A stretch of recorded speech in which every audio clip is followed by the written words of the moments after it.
But I'm going to leave y'all here so y'all can get a little bit. Thank y'all for joining me tonight. I am Danielle C. Giddens. I come to you by way of From Poverty and Prison to Purpose, a journey of discovering freedom. I take these Freedom Fridays to actually come to you and talk to you guys about some of the things that conversations from the book as an author. And tonight, late night tea is our pajama party. If you guys are following me in my Freedom Friday newsletter, then you guys have seen my newsletter for tonight. And we are talking about Black love and marriage. What we talking about, girls? Black love and marriage. Hey!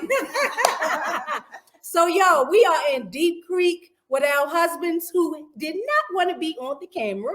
And so it's okay because y'all having ladies' night on late night tea with us tonight. And we're going to be talking about our marriages. So y'all need to share this because it's for your single girls. It's for your married girls, for all of you guys that want to, be married, that don't know what it looked like. It's so much more than just a wedding. And we always, every woman plan, dream, prepare for this beautiful wedding. We think of the people that's going to be there, the dress we're going to wear, who we're going to invite, the family members that we beefing with that ain't coming, won't get an invite, and all of that stuff. But that's just one day, y'all. One day. The wedding is one day. Marriage is a lifetime. It is a commitment. It is forever. So we're going to come and introduce ourselves so that you can know how much time we got on this lifetime sentence called marriage. The lifetime sentence. Clean. So my name is Danielle Giddens. Of course, I'm married to Jamal Giddens. Well, no, I'm not going to do that. I'm going to let the ladies go first. Well, how about this? So this is Kim Campbell. Y'all know her as my cousin. She's going to introduce herself again, but her and the Campbells are our marriage mentor. And so we'll talk about that later on and what that looks like. But she's the reason all of the greats are together. So we're going to let her introduce herself. And that's why we twinning, y'all. Did y'all see we was twinning? It's the marriage mentor. We twinning tonight. But she's going to introduce herself, and we're going to let all of the other greats introduce themselves. And we'll allow you guys to answer some questions tonight. Okay, go ahead. Introduce yourself. Okay. Hello, everyone. This is Kim Bella, and I am so happy to be here tonight. I'm coming to speak with 26 years of marriage from that perspective. 26 years. So I hope there's something that you can take away from what I share and from what my girls share. Yes, Kim Bella. Hi, I'm Sasha Campbell. I'm married to Aaron Campbell, and we've been married for 7 whole years. Yes. Hello, everyone. I am Lydia, and I have been married to Greg. Oh, all his name is Floyd, by the way, in case anybody wants to know. And I have been married to him for 16 years. I keep forgetting. 16 years. Yep. Good evening. My name is Tamika Jones, and I'm married to Diego Jones, and I have been married for 22 years. Wow. 22, 26. We got 16. This is a lot of years of marriage, y'all. I'm not gonna count it up because I'm really not the mathematician. But I'm Danielle Giddens, and I have been married for 8 years. So we are going to keep on with this, and y'all ready? We are ready. Okay. So these questions are going to start for the single ladies. So the question is, how long have you been dating before courtship? And like how long did y'all date before and courtship before marriage? So let me explain the difference between dating and courtship. Dating is just casual. You can date multiple people at one time. But courtship is exclusively dating with the intention of marrying. So when two people agree to be exclusive so that they can, go on this courtship to learn so many things about one another, that's where courtship come in. And I'll give you some of the things y'all should be asking while y'all in a courtship. Don't be just out here dating anybody and y'all just having fun. If you want to be married, you shouldn't be casually dating. So the question is, how long have you been dating since? Oh, sorry, y'all. False alarm. We thought a bear was coming through the chimney. So the question is, how long have we been dating before we got married? How long did we date before we got married? My husband and I dated for 1 year before we got married.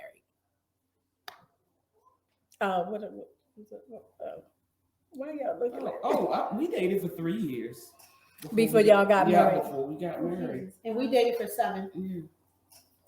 Yeah, we were friends first, so it was kind of like, it was very different in the space of, we had to have that conversation about, are we being exclusive here, or, are we dating other people? And then when I noticed that he was getting a little serious, I was like, oh, okay, he's serious. So, yeah. 7 years before we got married. You pulled in. We dated a year, and then we got engaged, and we were engaged 3 years before we got married. Oh, so that's good. I feel like, so here's the thing, y'all. It's not that, it's about the length of time. What is the, important thing when you're dating somebody is just to, make sure that you guys have a mutual agreement that you guys are going to be exclusive. And so I feel like, engagement is exclusive. Having the conversations, like we talked about marriage, like after 3 months of being, dating. And so for me, I was a little afraid because y'all already read my book. And if you didn't, you need to go purchase it. But I was reckless out here as a single woman. So, and that's because I didn't know myself. So when you out here reckless, you don't really know, and you can't trust your judgment that this really somebody you should be marrying. So I actually had people that I went to go seek and have a conversation with, like, what do you think? I mean, it looked different. It was totally different. It wasn't just dating, casual dating, but it was a courtship. So, but I still wanted to, get somebody on the outside looking in. So if you are dating, just make sure that if you are dating with the intention of being married, you make sure you have that conversation. And that's what the other person is looking for too, because you can't be the only person in the relationship. You are intending to be married, and they are just casually dating you and having, relations or situationships and what else they call them? Yes. Entanglement. Yes, that's it. That's what I was looking for. Entanglements. So you don't want to get into no entanglements. And if y'all ain't watched 2 weeks ago, y'all need to go back and watch that one, because the power is in the P and the V. Y'all can figure it out. You give that up. That's what my pastor said. If you give that up, you give up your power. So make sure you hold on to your own power.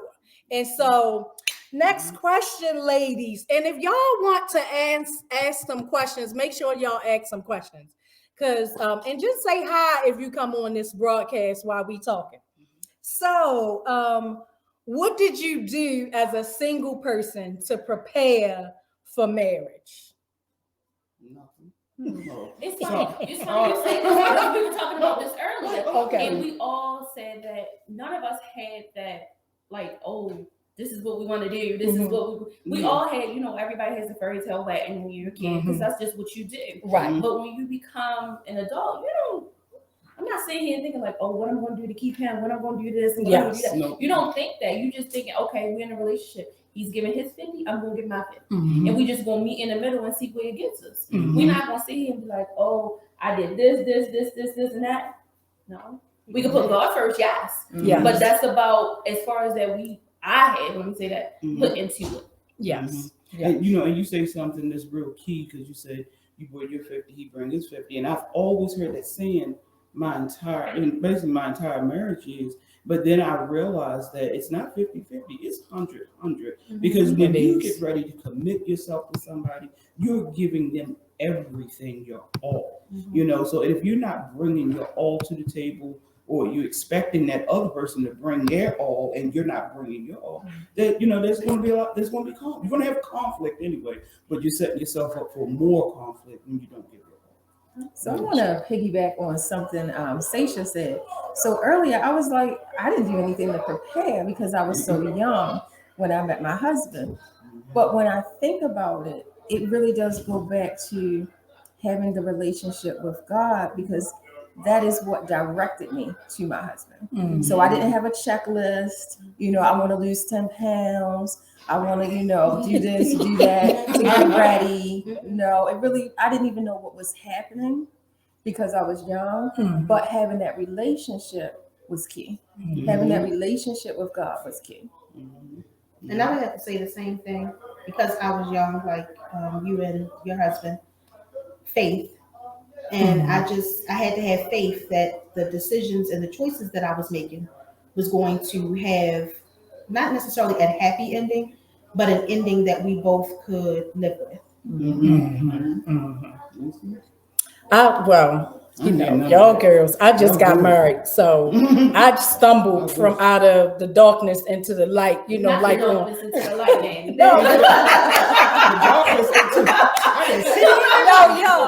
Y'all know how on Lion King, where the little Simba be rolling, and the next thing you know, he over in the dark side. No, I'm just kidding.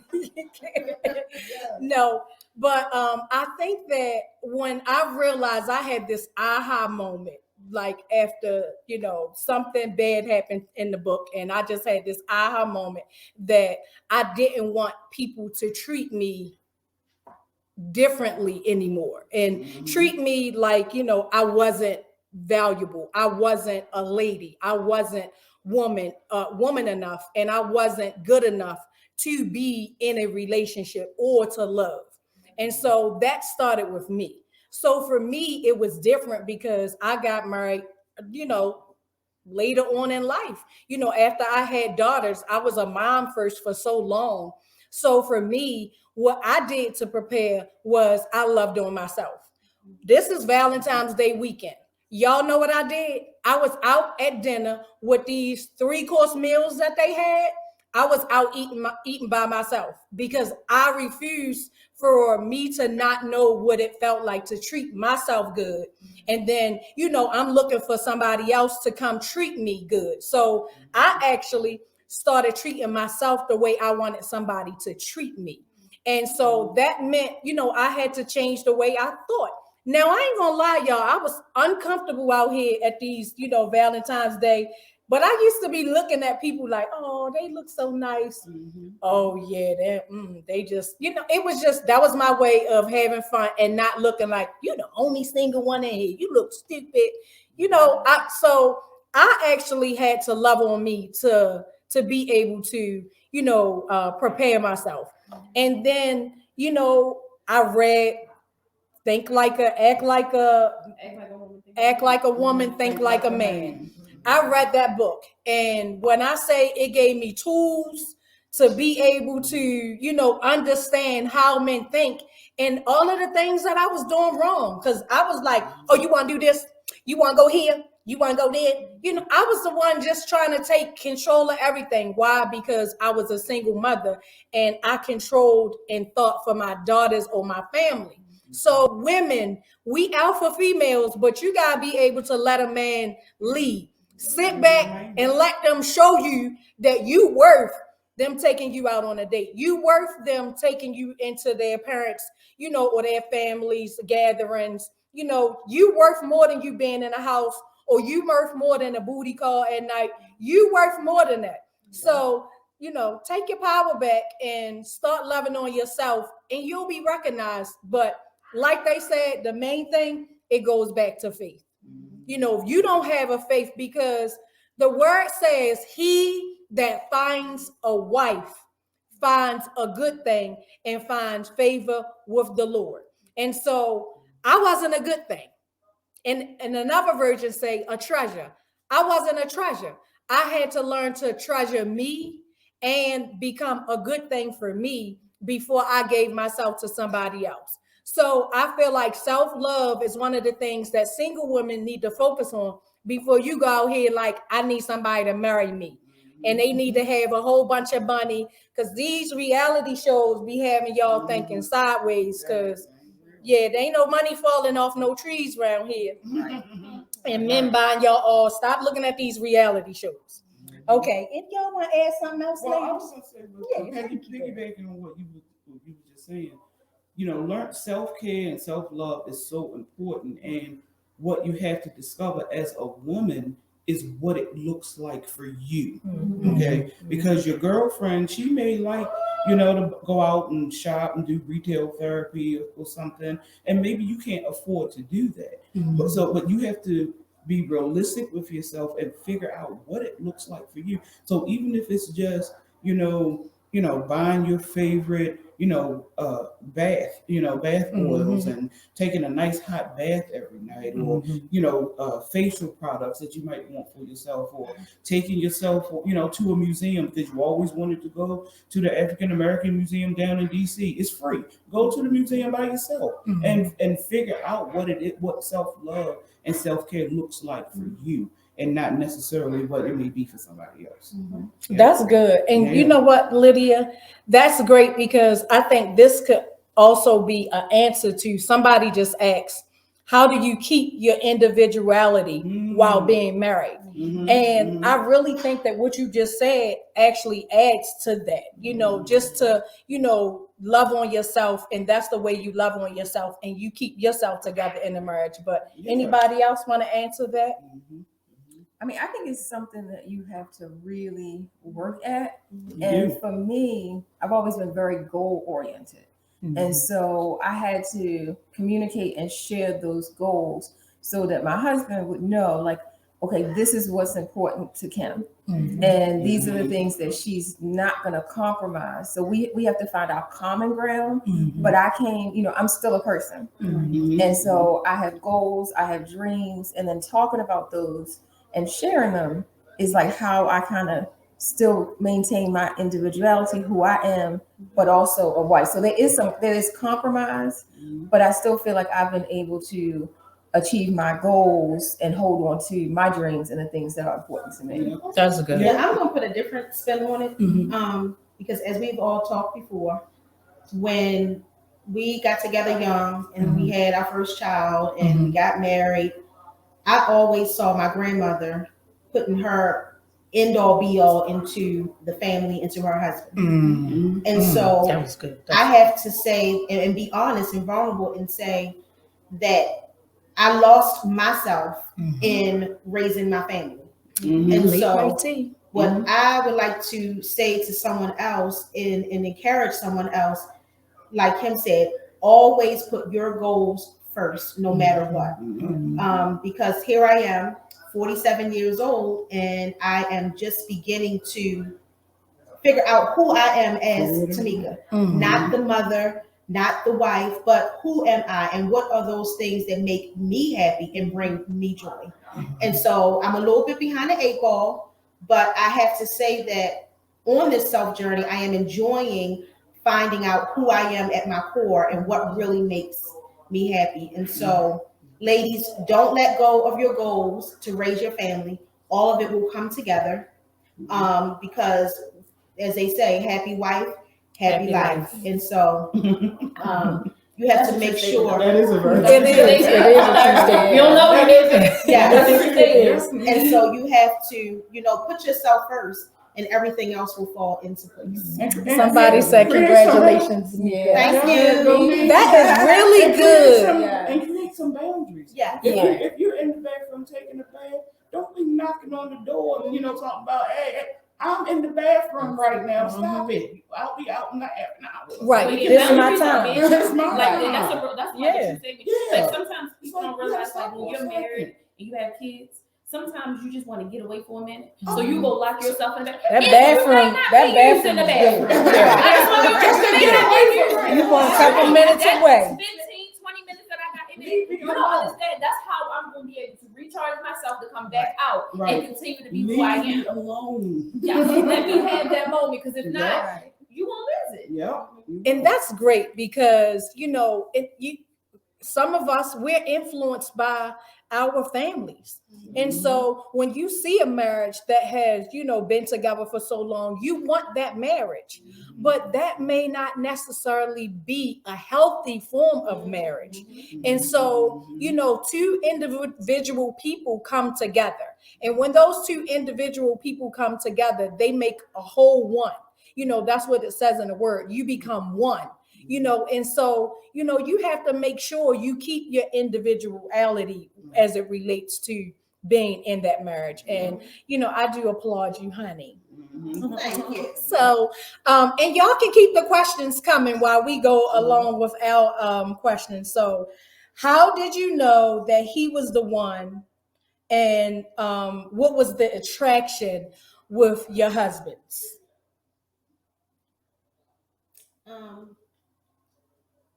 I was, and again, I'm going off of the non-traditional story here tonight because at 17 years old, I did not know what it was that I wanted.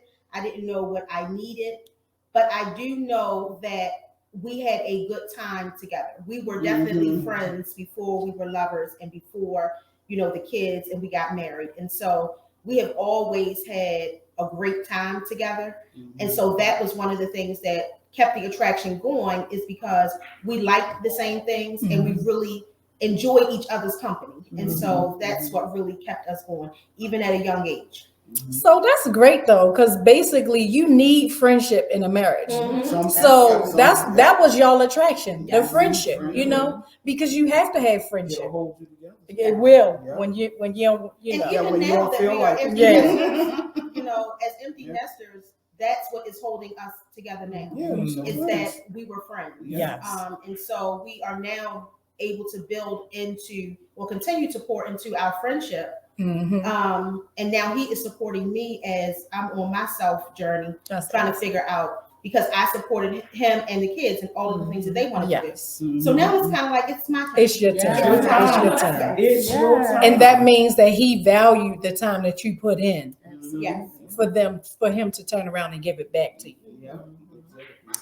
I think for me, it was the pursuit.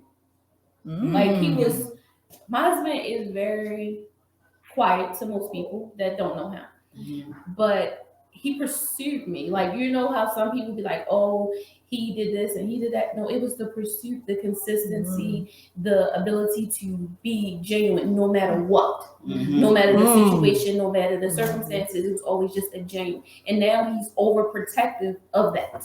So a lot of people don't realize that my husband is overprotective when it comes to his family. So for him to let you in his circle is a lot. That's all. So for me, it's the pursuit and his consistency. Like, for me, everything has to be consistent, and that's just for me. I don't know about how I work for everybody else, but it definitely works for me. It was the pursuit, because I don't think it would be anything differently. Like, we are friends, of course. Like, that's before anything, we're friends. So, like, even with our kids, it's like he makes sure that he's protective. So the pursuit and the protection of it makes it better. And I think too, not only better, but when the times get rough, you don't want to lose that, because you cherish that. And so that gives you the willpower and the encouragement to just keep going. Yes, because you don't want to lose that. Okay, so I'm gonna put a pin there. She said pursuit. She ain't chased him. He chased her. Single ladies, Let the man pursue you. Don't be doing all of the legwork because they're going to get used to it. And when you get married and you got them and you get married, and once you get into this relationship, then you're going to be tired waiting for him to pursue you when you did all of the legwork, so you can't get mad or be tired then. So please let these men pursue you. Absolutely. Okay, anybody? Okay, so I think for me, well, you go. So, should I share all the tea? Yes, Yeah. girl, it's late night tea, honey. Pour it all Tea. out. So of course it's gonna sound strange to some, but actually God did speak to me and told me straight up, that's your husband. Discernment. I didn't have a deep relationship with God at the time. I wasn't, doing everything and reading the word and praying and all. So it wasn't even like that. I was just a regular girl, a young girl. And basically I was actually praying one day and I was like, Lord, when are you going to send me somebody to be with? And literally, as I was walking down the street at the time, literally, I physically bumped into my husband, and the Lord spoke and said, there's your husband. And I was like, where? Who? Who are you talking about? And from there, we formed a friendship. And it was really, the attraction was his heart. The attraction was, he was a good person. It wasn't about anything that he had, because we didn't have anything. We wasn't doing nothing. Like, we were just two regular people. But I could see the goodness inside of him. And so I see a question that just came in. So I was young. I was like maybe 18, 19 when this happened. And The Lord be speaking to little fat kids, y'all. So and I mean, it's not like he speaks to me all the time about a whole lot of stuff, but that is one thing that I'm sure of. So in my marriage, I knew that I'm with the right person. So we're gonna push. I'm gonna do the work because I know that this is for the long haul. And if I'm obedient, so I had a choice. Just because the Lord spoke, it didn't mean I had to listen. I had a choice, and that obedience has paid off. Woo. obedience. Yes, Auntie. Obedience. Y'all write these words down because they bringing it, honey. Obedience. So, yes, pursue. Yes. Obedience. So for me, I think the okay. What was the answer question again? So how did you know he was the one? How did I know he was the one? Because, and I think I'll probably share this one time in a live. I don't know, but I was a runner. So because I had so much like baggage and so much like so many skeletons in my closet, that when I realized that this person kept, inviting me out on dates, because many people ain't take me out on dates. It was, I ain't lying, our dates was sex. That was my first date. That was my love language. That was my dating thing, reckless. But, he kept asking me out on dates and like, you want to go here? And I was like, okay. You want to go here? Okay. So I was agreeing to go on these dates. But it wasn't until I realized that I had not come up with a date and that he took me to see his mother. When he took me to see his mother, and after all of these, it was his friends first, then it was his mother. And when he took me to see his mother, I was like, oh, he really likes me. Like, he really likes me. But this one particular day, it was like I got nervous. He was downstairs in his apartment reading the Bible. I was upstairs, and it was a townhouse. I was upstairs, and I went downstairs to get some breakfast, came back upstairs. And it just made me nervous, like, oh my gosh, he reading the Bible. He really is a man of God. He gonna know about all my skeletons. He ain't gonna want me. He taking me to see his mother. He don't know all this stuff that I've been doing, blah, blah, blah. Let me get out of here. I literally packed my stuff up and was like, I'm ready to go. And so I went down. I was like, I'm ready to go. He was like, what's wrong? Hold up. What's going on? Like, you right? I was like, no, I'm not. I'm not. I'm just ready to go. You know, I was being defensive. And he was like, chill for 1 minute. Sit down. Like, let's have a conversation. And because he was so like, because I didn't have my father around, so I didn't really know how to relate to men. But because he was like, he took charge in that moment and was like, sit down. Let's talk about this. It's okay. And he made me comfortable enough to spill some of my tea and then be like, so I first started like, you don't really know who I am. Like, I did a lot. Like, you don't really know me. And so he was just like, I know you now. Yesterday don't matter. I know you now. So it was the things that he said to me made me comfortable and made me feel like, oh my gosh, like this guy really, really likes me. Like, what is The judgment before, and there's no judgment. No judgment. And when I realized that I was in a safe place, because safe was somewhere where I've never really known. So safe for me was like, this, I'm safe with this man. Like, I could trust him with my heart. He made me feel that day. And so for me, I felt that day that I was safe, and okay, wherever this go, we can be good. So, you know, for that, you know, it's just like being able to discern and know what's different, because I feel like when you find the one, it's different than all of your relationships. Yes, it's most It's definitely. different. Most definitely. The connection is differently. Everything is different. So you know that there's a big difference. So it don't reflect or look like your past relationships or the broken relationships. So for y'all single people, I think that's a good thing to go on. So y'all, for the deep question. Oh, Leah, I'm sorry. Oh, well, you know, I'm sitting here feeling kind of bad. Why? Because I don't have no deep answer. Y'all like really inspiring me. Though. This ain't no deep. We ain't got this. It is. You might got a deep answer on the next question, Leah. I'm gonna just tell you, he was just cute for me. You know, real talk. It was. I mean, That's the realness right there. I was Right. physically. She attracted to the cuteness. He was just a little chocolate drop in your head. You know, and I'm like a bad boy type. So I don't really want a bad boy, but I like, you like a goose kind of guy. You know, like a power. You know, like Leah. not that he looked like that. Tell him, Leah. That's what I like. He your version of goat. Right, but he had a swag that was Swag on 100. But we would just be we had so much fun together. But when I realized that he was the one, I realized that he was kind. If that man had $10, he'd give me 7 of them. And you always watch how a man give you money. If you ask for money and he go in his pocket and he holds it tight, or whether he opens his hand and gives it to you as in, babe, take what you need. So if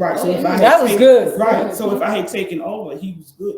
He would have figured out how to replenish it. But I wasn't in his pocket like that. But sometimes money would be tight, and I'd be like, "Babe, you got some money?" And he'd be like, he would go in his pocket and he would open up, and he'd be like, "Take what you need." And I would be like, "Hey, wait a minute, I think I like this dude." Yeah. And we would go out sometimes. He would pay, and I had to pay, and I would go over his house, and he would fix like nice stuff. Like we wasn't just eating Chinese food and chicken lobsters and stuff. He would fix like duck and like with orange sauce stuff. I mean, I'm getting well, we know because you know the boy, the cakes can throw down up in here. Right. And he would like fix me really nice stuff, and I'm like, Did y'all have frog Oh no frog legs. that's an insider, y'all. No frog legs, But that was good, Lynn. You say you don't have no deep answer, but that's a good answer. I know, right? That was a good answer, and it's honest. What attracted you to him was his character. His kindness, Yeah. and Yes, that was he his said love He language. was somebody that could do all of the other things, but when it comes to their character, it could be jacked up as hell. Yes. And Yes. watching how they move with the money. That's right. Saying I can trust them with my money. Right. I can, Can you trust him with the money? Right. And I can come home and know he ain't been down horseshoe, and now our lights are still. Yes. Right. Yes. Right. Yes. I can trust them with the money. Or I was spending it on somebody else. Right. Exactly. Okay. Yeah. Exactly. So this next question, y'all, is like this a little deep question. What was your greatest challenge that you faced in your marriage, and how did you overcome it? I'll start off by saying it's communication. When you first get into a marriage, you don't realize how much you have to communicate. I don't know how it works for everybody else, but in the Campbell household, it was communication because we need to be on the same accord at all times. Because if this is due and this is not, we need to make sure we in the middle somewhere. If the kids need this or need that, we need to make sure that we on that accord. And when you're a newlywed, you don't really worry about things like that. And that's what they don't tell you. Like that honeymoon phase, the first 2 years and 3 years, it's cute. But they get real after that. Yes, real. That's Mhm. that's the good amount of time. You see that that real It's cute, all of that, but it get real. And if you're not secure enough to start having those deep conversations with your spouse, you will get lost. Yeah. And trying to maneuver back to where you need to be, it's hard. And for a long time, communication wasn't our biggest thing. Now it's much better than it's ever been. But I'm just saying, like, if you don't realize if you got a communication break somewhere, it will hurt. It will. And that's when you lose yourself. That's when the kids are going crazy. That's when your spouse is going crazy. Everything is so dysfunctional that you can't figure it out for yourself. Yes, I agree. I definitely have to say communication as well, because in my experience, because I had been married before and he hadn't, I thought I knew how to communicate. And what I had to learn is that I had to learn how to communicate with him, and not how I knew to communicate in a previous relationship. You know, so a lot of times, my only point of reference were my parents. And in our household, my mother ran everything. So it was kind of like my father did what she said, and that was the end of it. No questions asked, and that's the way I just thought things should be. But when I got with him, he was like, "Oh no, sweetie, you wanted to get that together," and we would just bump heads, you know, constantly, because I wasn't backing down, and neither was he, you know. And the Mexican standoff, right? Exactly, it's like a standoff, and until I'm looking at you, you looking at me, right. Still trying to figure out what you're thinking. Right, but I think we knew that we loved each other, but we couldn't figure out what it was, and it was just one day we just decided to just talk about it. We went back to the friendship, and let's talk about it. Like no emotion. We waited until it was, because trying to talk about it for us when both of our emotions are here, it always goes to the left. So, and then we shut down and we don't talk about it more until it comes up again, and then we back at it again. But then when we would sit down and talk about it, when, you know, our emotions are high, then we were able to get through it and figure out, oh, I'm like, okay, I can't do this, or I can't talk to him like this. And he understood that he can't raise his voice too octaves, you know, because in my mind, that's it's a trigger. Right, because I grew up in a household where that's how my parents communicated. Everything was yelling and screaming. So if I heard him, all he's doing really is talking loud, but he's not yelling and screaming at me. But in my mind, I would receive it as, why are you talking to me like that? And we would just, you know, it would just go all over the place. But it wasn't until we went back to our friendship and waited until the emotions were high, and we were talking through. That's good. That's good. It was hard. That is good. Oh yeah, that's why I tell going back to the friendship. Like a statement, like in our house, like it's not what you say, it's how you say it. Oh, that's so good. It doesn't matter what you're saying. Like I get it, but your deliverance is how I'm going to take it. So if you just basically saying it, but you yelling at me saying it, I'm not receiving it. I'm right. I'm not receiving it. And you go ahead whatever you. Like you go ahead with because I'm not feeling it. Right. And I'm done. Yeah, you finish or you done. But come back and let's sit down, let's talk about it, and let's talk about it like normal people. Right. Then we can have this conversation. Right. But if you yelling at me and I feel like it's a situation, oh, you can trust and believe. We're not having this. Right. Yeah. Yes. Go ahead, me. Oh, go ahead. I would say, because we've been married so long, it's been different challenges at different times. Communication is definitely one. We were actually sitting and laughing. One time, I don't know, I guess we had been beefing and arguing for like every day, like of a week. And I guess we didn't realize it until one of the kids was like, "Come here for a minute.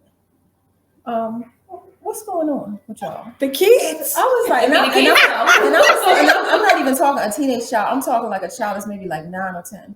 What's going on with y'all? I'm like, what you mean? It was Justin. I'm like, what you mean, Justin? He's like, y'all been in there arguing every single day this week. What is going on? And he's like, I know that's right, Justin. And I was like, the kids. I had to stop because I was already to say, no, we had. And I was like, oh, hold on. You didn't even realize it. Oh, you're right, Justin.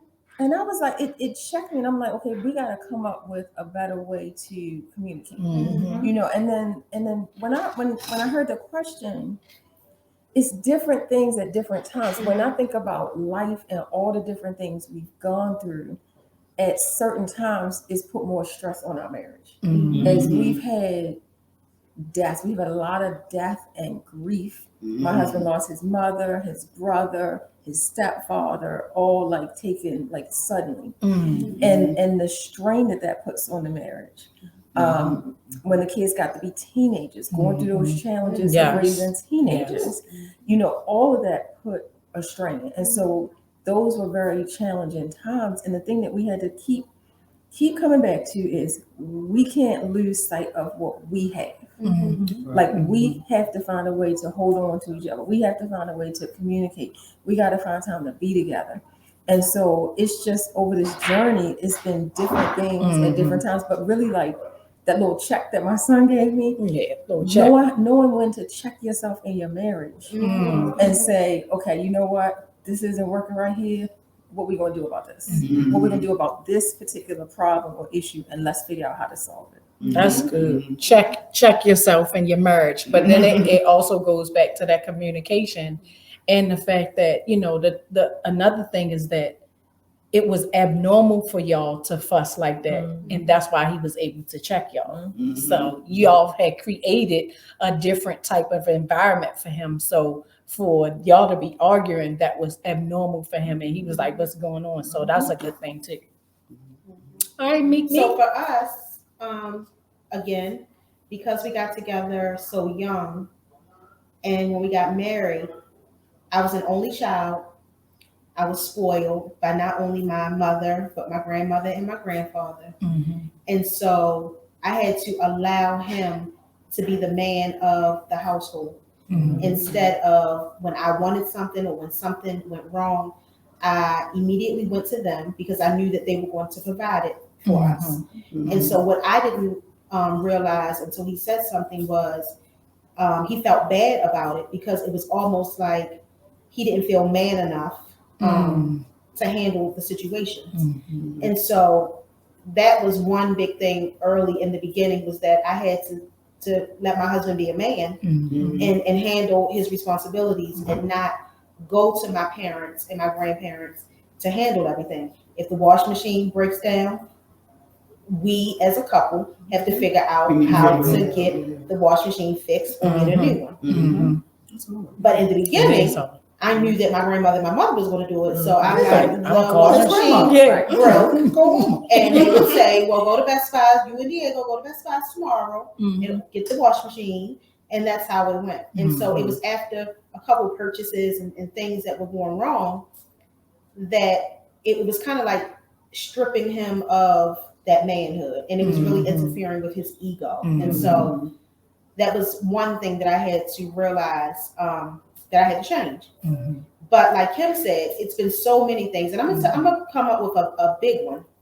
When we got our house renovated, I thought that we were getting a divorce because we were literally at each other's throat every second of the day, at work, via text. The pink color, what kind of sofa was it? The wall, the sheetrock. The people came and talked to you and didn't talk to me. The delivery, you didn't tell me that. You didn't tell me. I said, what? Listen, before we get any renovations done again, before we move into a new house, whatever the situation may be, we are going to sit down and have this conversation. What are your expectations? What are my expectations? And we're going to come to the middle because we are not going to have these people pulling up and we're standing on the front porch arguing about the color paint that's on the wall. That's not what I chose. We're not going to do that. And so renovations will literally tear your marriage apart. And so before you do renovations, ladies, make sure that we come to the table and we have an agreement, and to get it in writing if you have to. Sign off. Sign off. Like on Thursday, this what you said. What do you? I mean, we know that the disagreement, it really isn't about the renovations, right?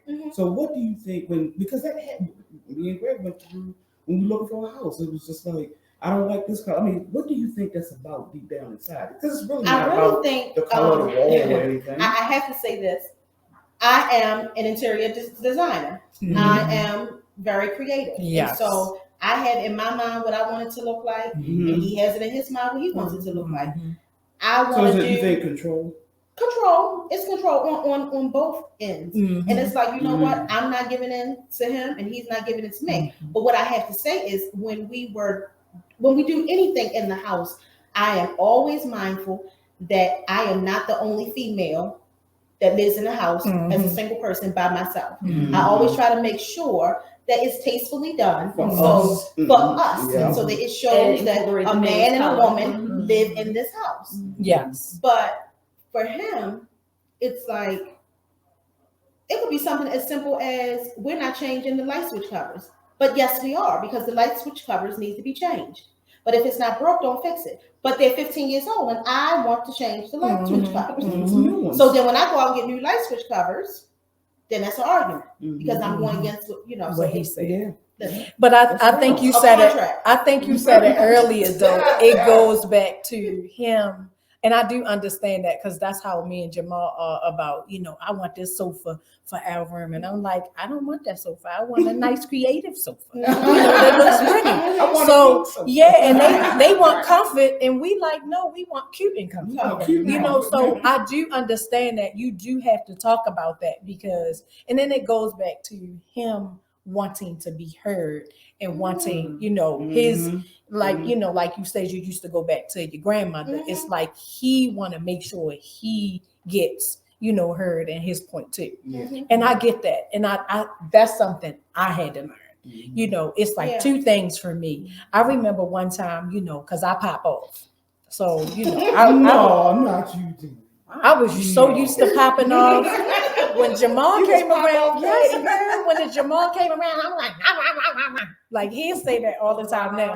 So I was popping off, and I don't know what I was popping off about, but I got a little loud, and I was saying something, and Jamal was like, "You gonna stop talking to me like that? Respect me." And I was like this. Okay. That made you love me more than Yeah. I was like, show up. I was like, no, what did you that's my daughter. You are too smart. Yes, you know. I was like, come with it, J-Lo. That was like one thing, and that's when I realized, like, it don't come from it was. He was, I was like, oh, sis, you calm, pipe down. Like, you can't do that no more. So, and then the other thing was, mine's is a little intense, but that 2 or 3 year mark in the marriage, I think it might have been just 2. It was 2. No, it might have been 1.5. But I'm telling y'all, I thought I got punked. I was like, Lord, I think I heard wrong. I don't think it was you, it was me, because my husband had this dream job. He worked for Atlantic Records. He loved it. It was. He provided, he would give me money, help out, whatever. And so I enjoyed, 2 incomes after having 1 income for a long time. Like you said, Lee, you can be like, hey, can I get some money? Sure. Yeah. Peel you off some money. So his job, he got, what is it called? They laid off. They laid him off, and they laid him off at the end of the year. And I would beg to say that I for some reason, I felt like God prepared me for it, and He either told me, but I was like, I ain't hear that right. But he got laid off. But when he got laid off, he was like, I'm going to school. I'm going to go back and get my degree. What? Mhm. Go back and get a degree. We at our new apartment by ourselves. The girls got the house. If something go wrong with them, we gotta pay there. Like, what do you mean go back to school? So I was angry because I was like, I ain't sign up for this because you going back to school. Here we are in this apartment, and now it's like 2 incomes just going back down to 1 because you gone to school full time. And so I was angry, and that anger built up because I wasn't communicating. And I was like, let me not say nothing. That anger built up and built up. And, he graduated. I was still supportive and stuff, but it was like, it came like, and he had this job one time, he started contracting, doing little stuff on the side, same thing what he was doing with marketing. And the girl, she just ran off with the money or something. And I was like, what? So I was angry at him even more because it felt like you let some chick steal our money. But I was just like, it was just because it wasn't nothing that he could do about it. But it was just the fact that I had already had all of this stuff building up. And so because it was building up, I just got to the point that I was angry, but we had to have a conversation. Technically, I shut down. That was my first time shutting down. He actually went and called the people like, we need to have premarital counseling again. Marital counseling, because this is not working here. And so that's how we fixed it. We actually went back to counseling, and we had to learn how to communicate a little better because I was shutting down. A lot of guys don't want No, but then what I realized, honestly, right, exactly. So I'm all on him about this income, but I understood it when you're in the same place that they're in. Like that was his individuality, something that he wanted to do for himself. And so when I wanted to leave and go start my old salon, and then he had to pick up most of the money, because when you start a business, it's like your money is going into this business. So then he had to do the same thing that I did. And so I found it that much important. So then I could understand and respect his. But later on, his degree got him the job that he has now. So sometimes when you frustrated about stuff, if you don't get it off of you and you don't talk about it, it will land you in divorce. And then the next thing you know, what's that movie, Matrimony? The one with Taraji P. Henson, when the guy. Oh, when she went crazy? Oh, yeah. Yeah. Mhm. See, you gave up too soon. Before you know it, you gave up too soon. And now the millions roll in after you done been beside him. And now he gone, and all you had to do was wait a little bit. So that was something intense that I had to learn. So, okay, we down to our last little questions. Y'all not answering us no questions. And so the last thing is that it's the last 3. What sustains your marriage? What is it that sustains your marriage? And what has kept you for 26 years? You for 7 years, 18, 16 and 22, y'all. 22. 2022. Yeah, well, they- Oh, what? They doing switcheroos. So what sustains your marriage, as an individual? And leave some advice, your last little bit of advice for singles and married women. Deep Creek. Marriage. No. Like Yeah. marriage. People don't realize when you're married, hanging out with other married couples help you work through some of the issues that you don't realize that other people go through. So some people think when you get married, you hide behind like the problems.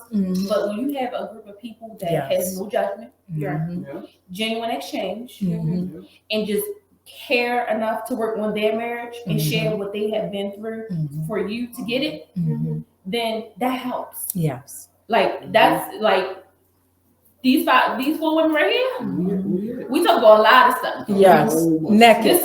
This is Yeah, they know where the bones is buried. Yes. Right. Mhm. for us. Take it to your grave. It's the consistent of having a group of women and our husbands as well that care enough for their spouse to share with somebody else. Yes. Yeah. Yeah. So sometimes people be like, "Oh, single this and single that." It's okay to have single friends. A lot of people think, "Oh, when you get married, you're gonna lose your single friends." No, you can have single you can friends. have single It's friends. just certain things in your marriage that you don't share with single friends. Yeah. You don't go to your single friends for advice. Yeah. So I would say being around like-minded people, because you can't have someone. I mean, because we could have another couple that was just ruthless, you know, and just didn't care. Yeah. Yeah. But that's when your discernment and your intuition starts to come in, and you know who to surround yourself with. Yes. That's going to help Yeah. build your marriage, and not only just your marriage, but build you as a woman individually. Yes. So like we're up here talking, Mhm. and they're downstairs enjoying themselves. Yes. You know, and so when we come together, they probably have had conversations downstairs that we don't know about, and vice versa. And so it just gives you, and I call it the toolbox. You know, we have to constantly keep filling up our toolbox with those things that we're going to need along the way to actually keep the foundation intact. You know, because things get old, Yes. things will fall apart. Yes. But when you have those tools in your toolbox that you can pull out those words of wisdom from, you know, your elders or other couples that you admire and look up to, Yeah. that's what sustains us. Yes. I would say what sustains us is Greg is an only child. So he doesn't have a lot of friends. So his family, his circle, is where he's feels grounded and rooted at. In that space, he allows me also to, in our marriage, to keep my individuality. Because I can go out with my girlfriends. I don't have too many single girlfriends, but if I did, I could still go out with them. I can take vacations. I can take girls' weekends, and then we have those things that we do together. You know, and we hang out and we enjoy each other and we miss each other, and then we come back together and do things. He's not overbearing, you know, in that space. So every time I walk out the door, he got to walk out the door with me. You know, he ain't, you know, trying to track me in my phone and, you know, what's your email? Oh yeah, what's your email address? What's the code? I mean, he knows the code on my phone. If you want to look at it, because we know We give up our codes. Yeah, I mean, we look at it. No secrets. It ain't secret. Yeah, right, ain't no secret, but I'm not looking in his phone and he ain't looking in mine. Yeah, because trust. Right, because we trust each other, right? So we don't have those, you know, fortunately, we don't have those type of issues. So I think those type of things sustain us. We were talking about, we just got iPhones and we were talking about the tracking or the location thing on the iPhone. It's a safety thing. And this day in society with everything It that goes is on in these safety. streets, Yes. Right. it's a safety thing. It has nothing to do, like, we track the kids. Yes. So, like, it is, for me, I have nothing to hide, so I ain't got a reason. I don't care. So track me from here to Christmas. I don't care. Yeah. But it's just, my whole thing is that if you date your spouse, you have nothing to worry about. Date your spouse. People think because you get married, you don't date. No, you date your spouse. Yeah. Because if you do. don't, And it's a show. you have to keep doing it. Now, see, for me, I mean, and you make it, that's a valid point, safety issue, because I'm the person that I'm the entertainment director in our relationship. Right? So I'm the one that know where all parties at, where what's going on, whatever. But I don't like to track another phone, and neither does he, because we talk about it in the space of, you know, we're an adult. You know, we don't need to track each other. He knows where I'm going at. I know where he's going at. So if I go somewhere, I'm gonna be like, babe, I'll be back and running some errands. I don't need to look at his phone, or he ain't tracking me on his phone. So we don't, you know, fortunately, we don't have that issue. So, but that's what sustains us. We got ear hustler in the room. Yeah. It would be my husband. Yeah. Ear hustler. He ain't gonna come nowhere near the camera. Hey.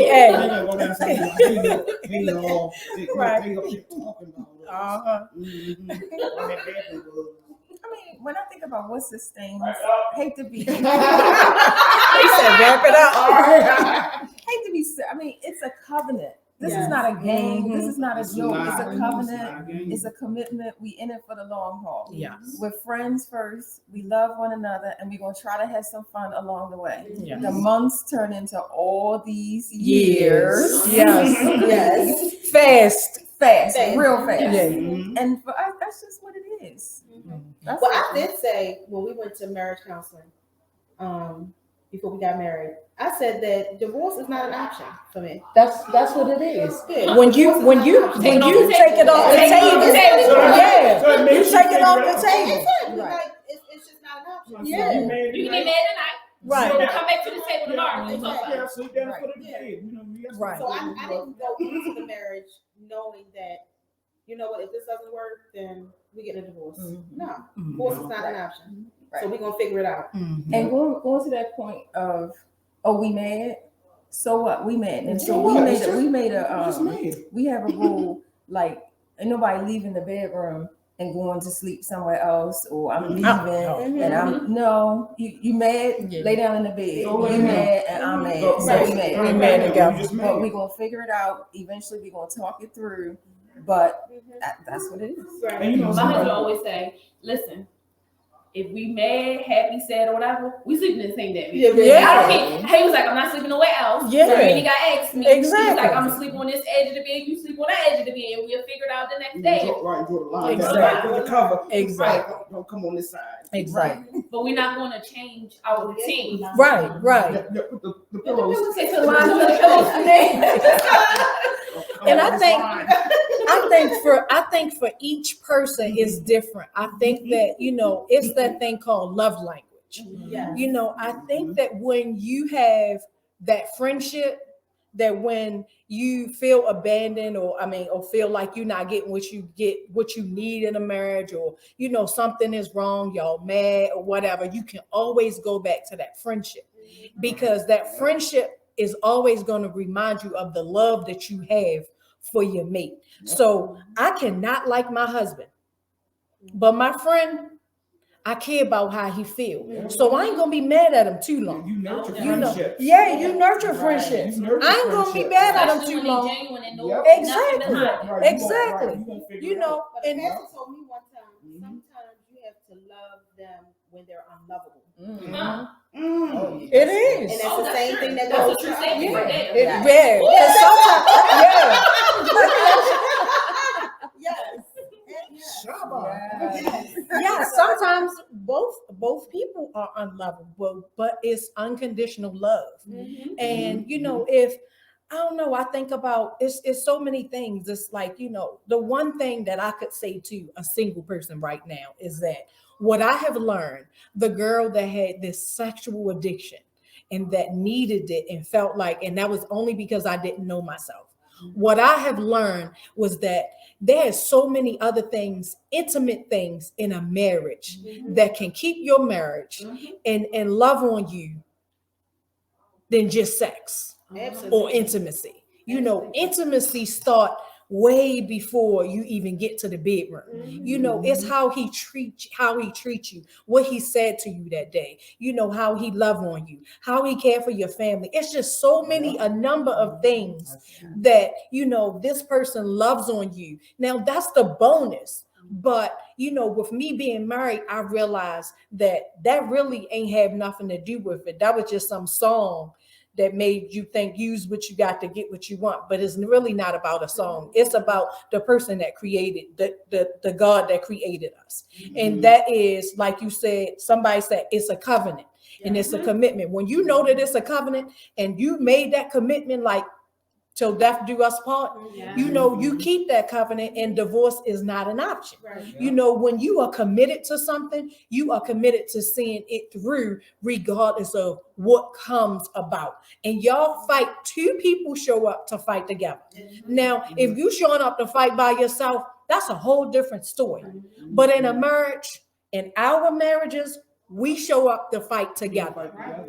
Or if one person ain't fighting, I'm fighting. If I ain't fighting this time, they fighting. But we come together. That's when you worry, when you stop. That's when you worry. And When I you would stop say fighting. therapy. Yeah, when you In stop. therapy. I You know got to. Early on, I always say, "Come on, let's go to therapy. Let's, try to figure it whatever. You mean And for he didn't- yourself or together? No, I wanted to go together. Oh, yeah. And so he didn't want to go, still doesn't want to go, and that's fine. Mm-hmm. But I said, you know what? I'm going to go. Mm-hmm.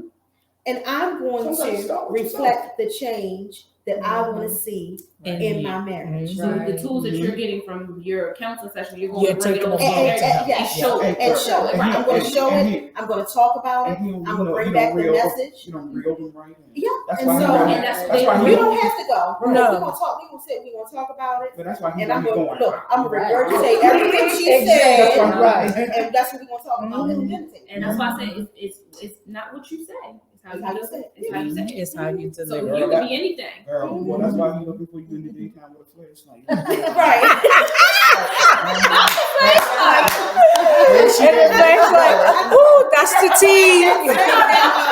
It has made a difference. It has made a difference because I'm now working on myself. And as I'm working on myself, different things about me and my light is shining through. And so it radiates our marriage, it radiates the house, and so it's a win-win. And that's what this whole late night tea is about. It's about inner healing and freedom. When you free yourself from stuff, or when you get education or understanding of something that you don't know nothing about. Not the trash generation. It's like, we're going to have a workshop and we're going to bring this generation into the Oh room. gosh, yeah. It is. Yes. But yeah, when you do that, it's like you grow because you showed up to grow, and so while you're working on your growth, then God is like, I see you, babe. You're ready. I'm gonna bring somebody in your space, and when He brings somebody in your space, then you're able to see that person. But in the meantime, as a single person, work on you. Yes. You can't find a man. You can't be out here looking for somebody that got money to pay your bills and you ain't paying them yourself. Sometimes they find you, you ain't even looking for them. No, you ain't looking for You're them. not looking for them. Yeah, They find you. or they don't look like what you want them to look like. Because I sure didn't choose. I wanted tall, dark skinned, Morris Chestnut, somebody like that. I got more Don't you swag. know it? Okay, I got little swag. I got little swag. Little swag came bopping in TGI Fridays like, yeah, where she at?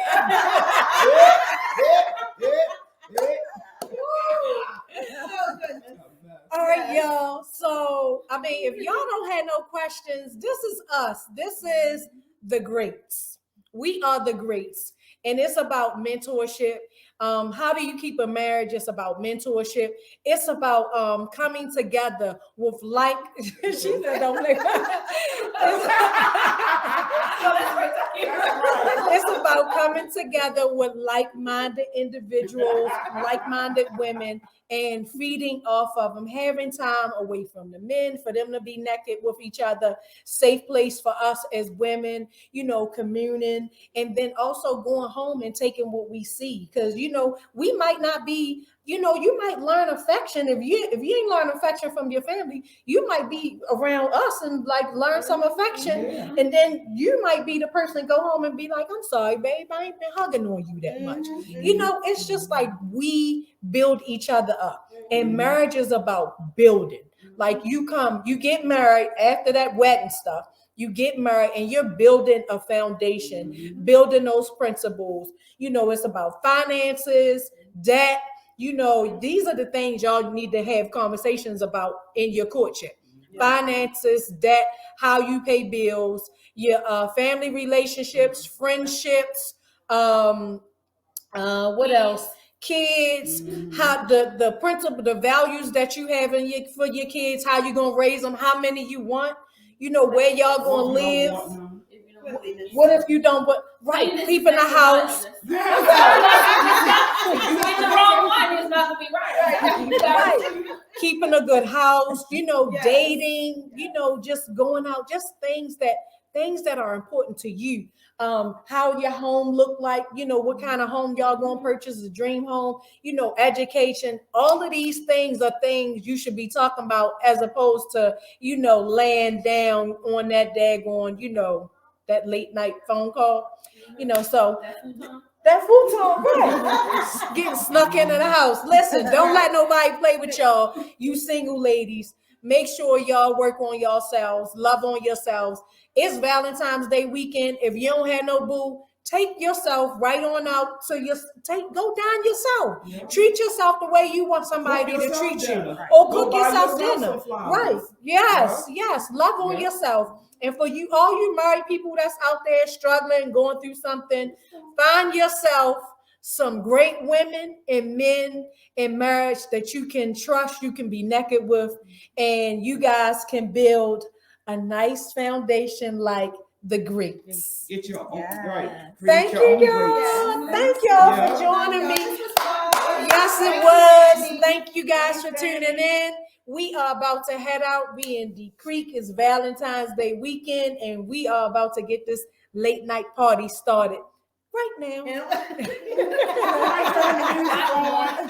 Right. Love y'all. Y'all have a great night. Oh, okay. Right. Okay.